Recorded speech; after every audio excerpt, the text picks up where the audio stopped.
Hello বন্ধুরা, good morning. কেমন আছো সকলে? আশা করছি অনেক ভালো, অনেক সুস্থ।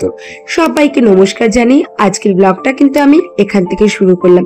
আমি দীপিকা, তোমাদের আমার নতুন ব্লগে অনেক ওয়েলকাম, অনেক অনেক ভালোবাসা জানাচ্ছি।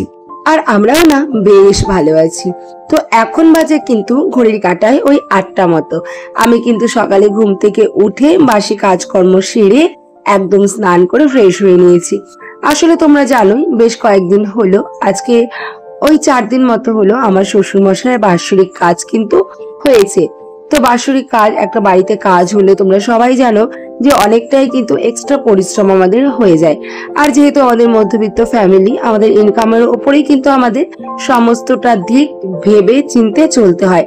তাই কিন্তু আমরা তেমন করে এক্সট্রা কোনো লোক রাখিনি। ওই বাড়ির সমস্ত মানে এ টু জেড কাজ, জুতো সেলাই থেকে চণ্ডী পাঠ, পুরোটাই কিন্তু আমার একার ওপর দিয়ে ধকল গেছে। হ্যাঁ, তবে আমার মা এসেছিল, আমার একজন মাসিমা এসেছিল, সবাই কিন্তু হাতে হাতে অনেক কাজ করে দিয়েছিল।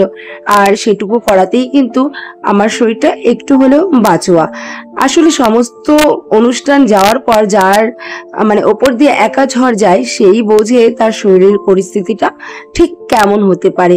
আর তারপরে তো বেশ 2-1 দিন লোক থেকেই যায়, লোকজন, তাদের এক্সট্রা রান্না বান্না, মানে শরীরে না কোলালেও কিন্তু আমাদের করে যেতে হবে।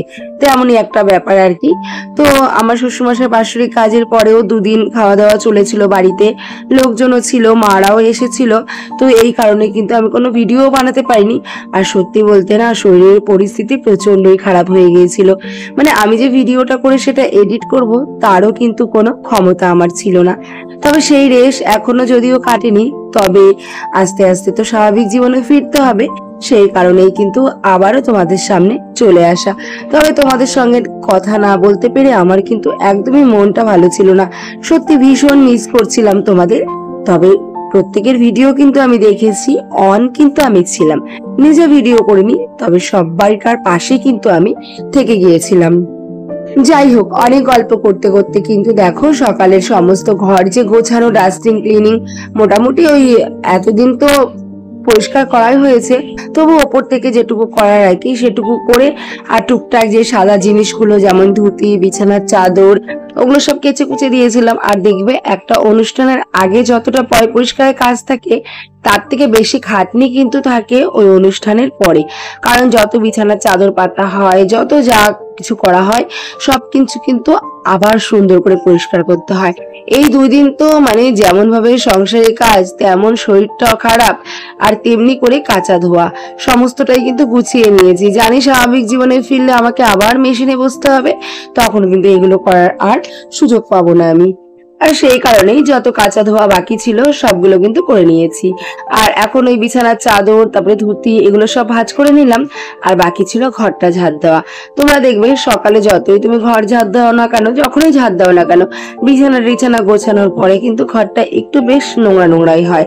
তো সেক্ষেত্রে কিন্তু আমাদের আবারও ঘরটা ভালো করে ঝাড় দিতে হয়। তো এখন ঘরটা দেখো পরিষ্কার করে ভালো করে ঝাড় দিয়ে নিচ্ছি। আর এই ঘরটা ঝাড় দিলেই কিন্তু ঘরের মোটামুটি কাজকর্ম আমার কমপ্লিট হবে। শরীরটা এখনো একটু একটু খারাপ, তাহলে কি হবে, ঘরের কাজ তো আমাকেই করতে হবে না। ওই যে বললাম, স্বামীর কম ইনকাম, মধ্যবিত্ত ফ্যামিলি, তো এই কারণে কিন্তু এক্সট্রা কোনো লোক রাখতে পারিনি। তবে এক্সট্রা যদি একটা লোক রাখতে পারতাম, তাহলে কিন্তু আমার এতটাও খাটনি হতো না। তবে একটা এক্সট্রা লোক যদি রাখতে যায় আজকালকার বাজারে, তাহলে কিন্তু কমপক্ষে তাকে 700 থেকে 800 টাকা দিতে হতো 2 দিনে। এর থেকে বেশিও হয়তো দিতে হতে পারে।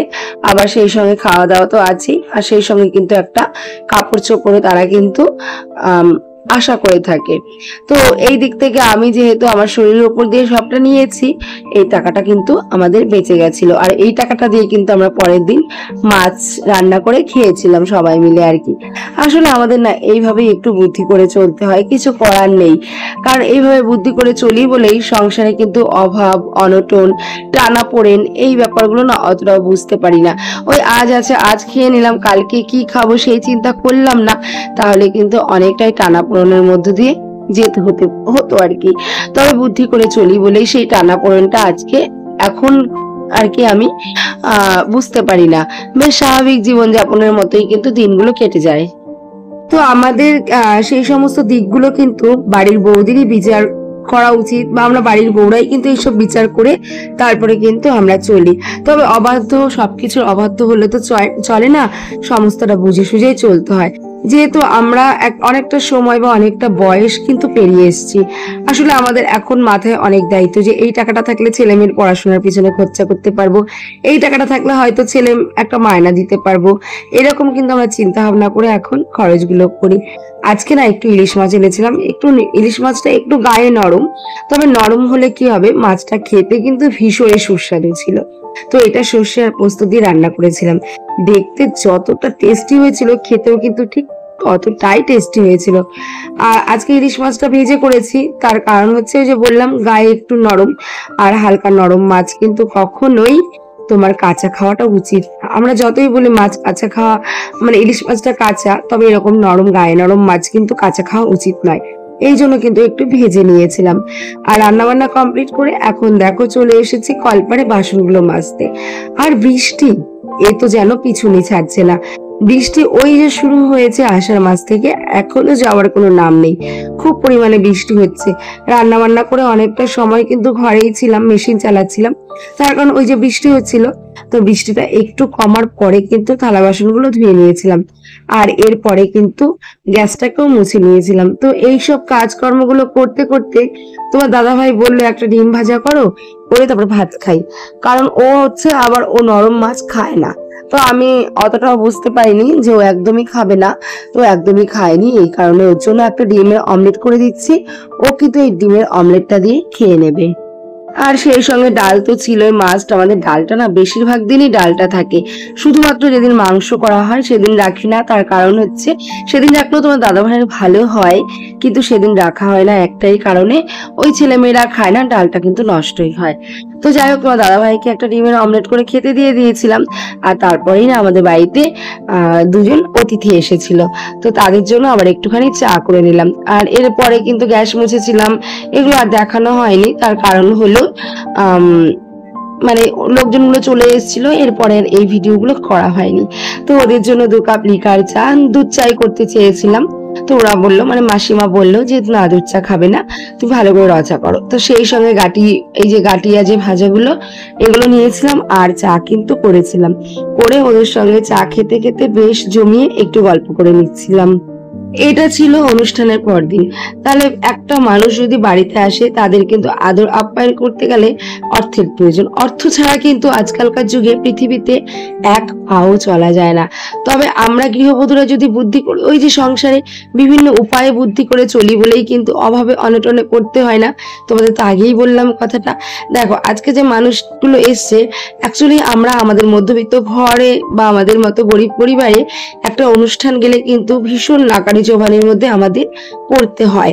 এটা কিন্তু স্বাভাবিক, প্রত্যেকেরই পড়তে হয়, তো আমাদেরও কিন্তু পড়তে হয়। তো আমি না একটু বুদ্ধি করে চলি। কেমন, অনুষ্ঠানে যখন বাজারঘাট করা হয়েছিল, তখন কিন্তু আমি সবকিছু 1 প্যাকেট বেশি করে এনেছিলাম, 1 কিলো চিনি বেশি এনেছিলাম, 1 প্যাকেট বিস্কুট বেশি এনেছিলাম, 1 কিলো ডাল বেশি এনেছিলাম। সবকিছু কিন্তু এই অনুষ্ঠানের হিসাবের মধ্যে। তুমি দেখবে একটা অনুষ্ঠান আসলে কিভাবে কিভাবে টাকা খরচা করে ফেলবো, তখন অতটা গায়ে লাগে না, কিন্তু তারপরের দিনগুলো কিন্তু খুব খারাপ ভাবেই কাটে।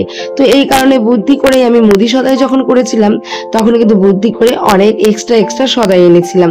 তো এই কারণেই দেখো অনুষ্ঠানটা যাওয়ার পর কিন্তু আমাদের তেমন একটা অসুবিধা হচ্ছে না, আর বাড়িতে লোকজন আসলেও কিন্তু আমাদের ততটা অসুবিধা হচ্ছে না, যতটা না বুদ্ধি করে না চললে হতো।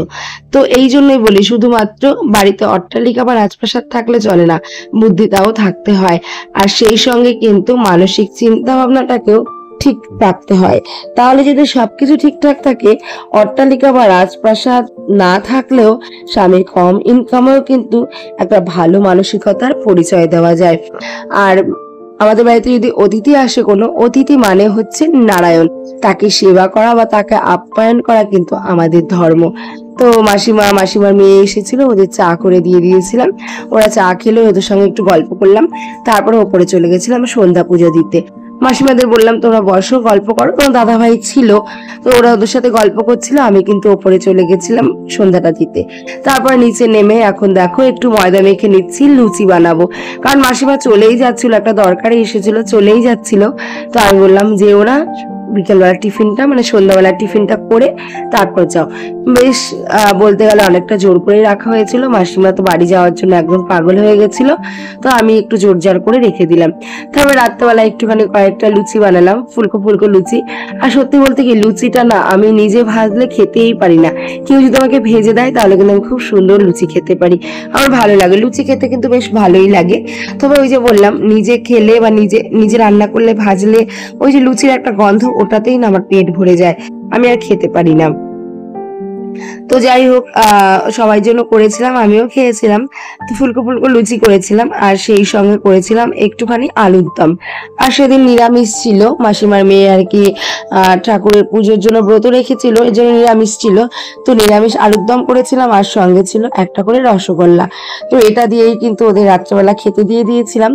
খেতে দিয়ে আর তারপরে দেখো এখন ওরা চলে যাবে টোটোতে করে বাড়ি। আর ওরা বাড়ি চলে যাক, আর যেহেতু অনেকদিন পরে ব্লগ কি উল্টোপাল্টা বলছে আমি নিজেও জানি না, চেষ্টা করবো এর পরের দিন থেকে সব ঠিকঠাক করার। তো ওরা চলে গেল, আমরাও খেয়ে দিয়ে ঘুমিয়ে পড়বো এখন। Tata, good night. আর মাসিমা দেখো কত কিছু নিয়ে এসেছিল, লেইস, তারপরে বিস্কিট, শনপাপড়ি, তারপরে বাড়ির গাছের কচু, পেঁপে সব এনেছিল কিন্তু। তো চলো আজকের ভিডিওটা এই পর্যন্তই, ভালো লাগলে লাইক কমেন্ট শেয়ার, নতুন বন্ধু হয়ে থাকলে সাবস্ক্রাইব। তো চলো এখানেই রাখছি, সকলে ভালো থেকো, সকলে সুস্থ থেকো। পরবর্তী ভিডিওর আমন্ত্রণ জানিয়ে এখানেই টাটা, গুড নাইট।